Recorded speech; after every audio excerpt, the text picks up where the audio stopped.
JCERT के डिजी school में मैं आपका स्वागत करती हूँ। आज हम कक्षा 7 के विज्ञान विषय के पाठ 14 ऊष्मा के बारे में चर्चा करेंगे एवं कुछ महत्वपूर्ण विषय वस्तुओं को समझने का प्रयास करेंगे। आइए शुरुआत करते हैं। प्रिय विद्यार्थियों, आज के इस पाठ में हम जानेंगे ऊष्मा क्या है, तापमापी के प्रकार और साथ ही जानेंगे ऊष्मा के संचरण की विधियां। ऊष्मा या गर्मी ऊर्जा के रूप है। गर्म या ठंडा होने की माप तापमान या तापक्रम ऊष्मा का एक प्रभाव है। ऊष्मा अधिक तापक्रम से कम तापक्रम की ओर प्रवाहित होती है। दैनिक जीवन में आप बहुत सारी वस्तुएं देखते हैं।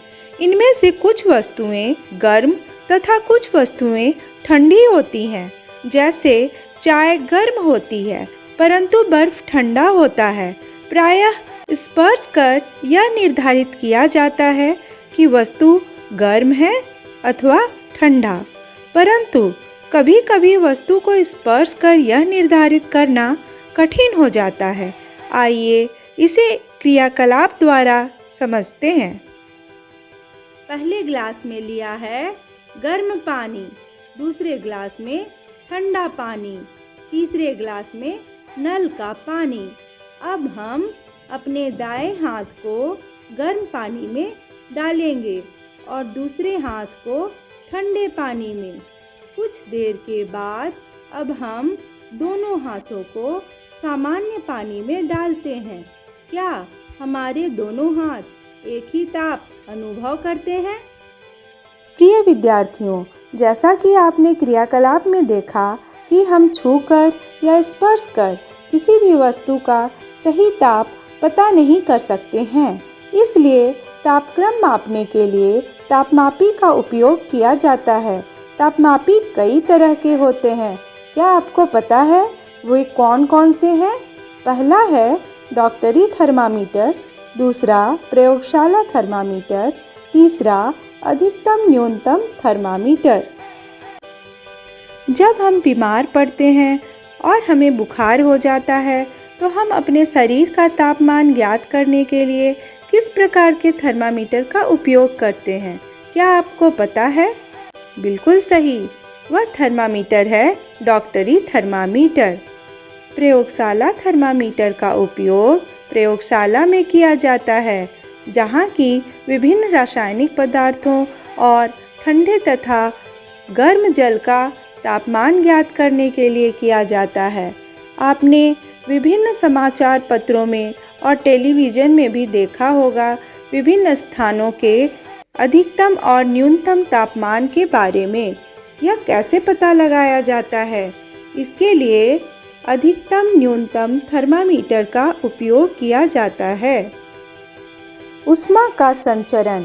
ऊष्मा का एक स्थान से दूसरे स्थान तक गति करना या स्थानांतरित होना ऊष्मा का संचरण कहलाता है।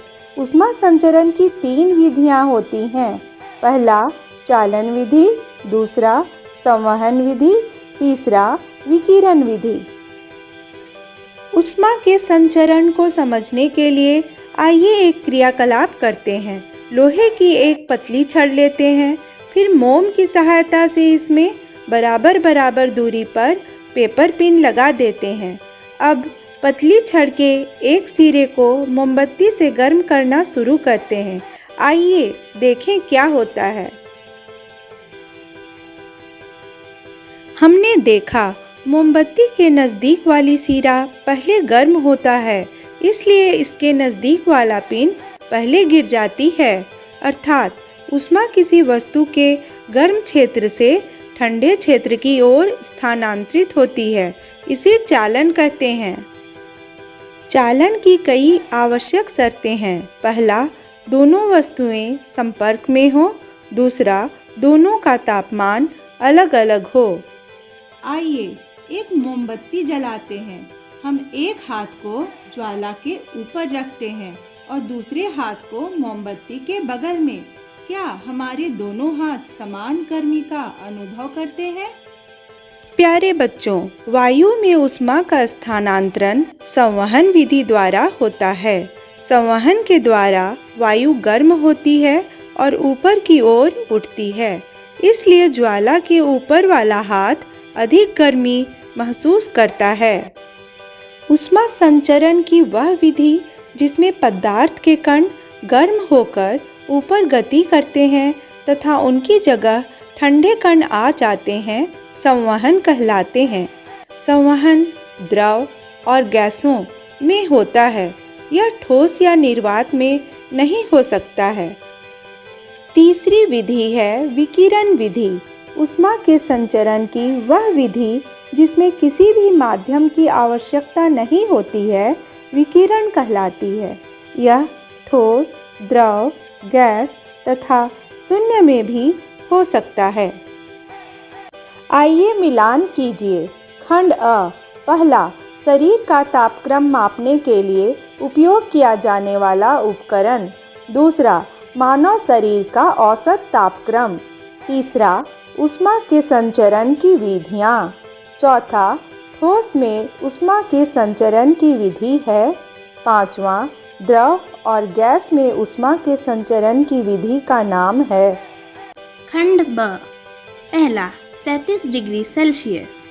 दूसरा, तापमापी। तीसरा, संवहन। चौथा, चालन। पांचवा, चालन, संवहन तथा विकिरण।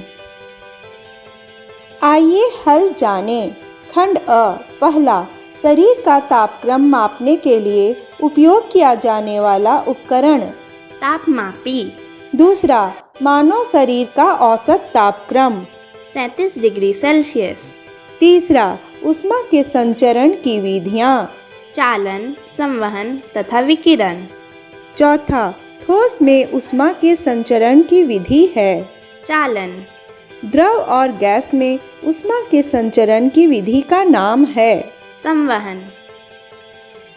प्रिय विद्यार्थियों, आज हमने सीखा ऊष्मा क्या है, तापमापी के प्रकार, ऊष्मा का संचरण, ऊष्मा के संचरण की विधियाँ।